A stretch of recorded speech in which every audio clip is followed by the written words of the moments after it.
ഈ ആലപ്പുഴ മണ്ണഞ്ചേരി മോഷണ കേസിൽ അറസ്റ്റിലായ കുറുവ സംഘത്തിൽപ്പെട്ട സന്തോഷ് ശെൽവത്തിനായി ഇന്ന് അന്വേഷണ സംഘം കസ്റ്റഡി അപേക്ഷ നൽകും.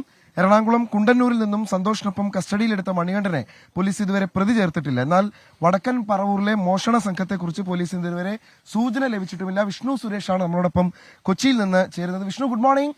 ഈ കുറുവ സംഘത്തിൽ ഇനിയിപ്പോ ഈ ഒരാളെ കൂടി, ഇപ്പൊ ഈ മണികണ്ഠൻ എന്നയാൾ എന്തുകൊണ്ടായിരിക്കും പോലീസ് പ്രതി ചേർക്കാത്തത്? എന്താണ് കസ്റ്റഡി അപേക്ഷയിൽ എന്തൊക്കെ കാര്യങ്ങളായിരിക്കും പ്രധാനമായിട്ടും പോലീസ് രേഖപ്പെടുത്തിയിട്ടുണ്ടാവുക? വിഷ്ണു. Good morning Neelan, Hashmi. ഇത് പ്രധാനമായും ഈ മണികണ്ഠനെ കണക്ട് ചെയ്യുന്ന ലീഡുകളൊന്നും പോലീസിന് ഇതുവരെ ലഭിച്ചിട്ടില്ല. ഈ സന്തോഷിനെ കൂടെ പിടികൂടി എന്നുള്ളത് മാത്രമാണ്. അതല്ലെങ്കിൽ സന്തോഷുമായി ഏതെങ്കിലും തരത്തിൽ ഇയാൾക്ക് ഈ മോഷണത്തിൽ പങ്കുണ്ടോ എന്ന കാര്യങ്ങളൊന്നും സ്ഥിരീകരിക്കാൻ പോലീസിനായിട്ടില്ല. അതുകൊണ്ടാണ് അയാളെ പ്രതി ചേർക്കാത്തത്. സന്തോഷിന്റെ കസ്റ്റഡി അപേക്ഷയാണ് ഇന്ന് കേസുമായി ബന്ധപ്പെട്ട ഏറ്റവും നിർണായകമായ നടപടി. ഇന്നലെ ആലപ്പുഴ ഡിവൈഎസ്പി പറഞ്ഞത് 14 സംഘമാണ് സംസ്ഥാനത്തിലേക്ക് എത്തിയത്, ഈ കുറുവ വിഭാഗത്തിൽപ്പെട്ട ആളുകൾ. അതിൽ ഒരാൾ സന്തോഷാണ്. ബാക്കി 13 പേർ ആരൊക്കെ എന്ന് കണ്ടെത്തണം. പോലീസിനെ സംബന്ധിച്ചിടത്തോളം അതൊരു വെല്ലുവിളി തന്നെയാണ്.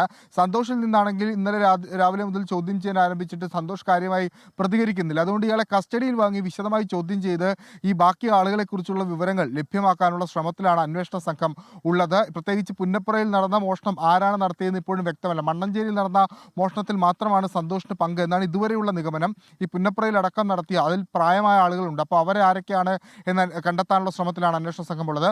വടക്കൻ പറവൂരിലേക്ക് എത്തിയാൽ അത് കുറുവ സംഘമാണെന്ന് അന്വേഷണ സംഘം ഇതുവരെ സ്ഥിരീകരിച്ചിട്ടില്ല. പക്ഷെ അത് ആര് എന്ന ചോദ്യത്തിനും പോലീസിന്റെ കയ്യിൽ കൃത്യമായ ഉത്തരമില്ല. പ്രാദേശിക തലത്തിലുള്ള മോഷ്ടാക്കളുടെ ഫോട്ടോകളും അതോടൊപ്പം തന്നെ അവർ അവിടെ ആ ഘട്ടത്തിൽ എത്തിയിട്ടുണ്ടോ എന്നുള്ള ടവർ ലൊക്കേഷനൊക്കെ പരിശോധിച്ച് വരികയാണ്. ഡ്രോൺ അടക്കം ഉപയോഗിച്ച് വടക്കൻ പറവൂരിൽ പരിശോധന നടത്താനാണ് നിലവിൽ പോലീസിന്റെ തീരുമാനം. ഒപ്പം കൂടുതൽ CCTV ദൃശ്യങ്ങൾ സമാഹരിക്കുന്നുണ്ട്. ആ CCTV ദൃശ്യങ്ങൾ പോലീസ് തന്നെ പുറത്തുവിടുകയും ചെയ്യുന്നു. ആളുകളോട് കൃത്യമായ നിർദ്ദേശം പോലീസ് നൽകുന്നുണ്ട്. ഈ രാത്രി കിടക്കുന്നതിന് മുൻപ് ലൈറ്റ് ഏതെങ്കിലും ഒരെണ്ണം മുറ്റത്ത് ഓണാക്കിയിടണം. അതോടൊപ്പം തന്നെ ആയുധ സ്വഭാവമുള്ള വസ്തുക്കൾ വീടിന്റെ പറമ്പിൽ അലക്ഷ്യമായി വലിച്ചെറിയരുത്. ഏതെങ്കിലും തരത്തിൽ സ്വഭാവമുള്ള ആരെങ്കിലും കണ്ടാൽ എത്രയും പെട്ടെന്ന് പോലീസിന് വിവരറിയിക്കും തുടങ്ങിയ നിർദ്ദേശങ്ങളൊക്കെ നൽകിയിട്ടുണ്ട്. പാനിക്കാകേണ്ട സാഹചര്യം നിലവിലില്ല എന്നാണ് പോലീസ് പറയുന്നത്. അപ്പോഴും ആളുകൾക്ക് ഉള്ളിലുള്ള ആശങ്ക, ഇതാരാണ് തങ്ങളുടെ വീട്ടിൽ ഈ രാത്രി 3 മണിയോടുകൂടിയൊക്കെ എത്തുന്നത് എന്നുള്ളതിന് അവർക്കൊരു വ്യക്തത വരണം. ഹാഷ്മി, നിഖിൽ.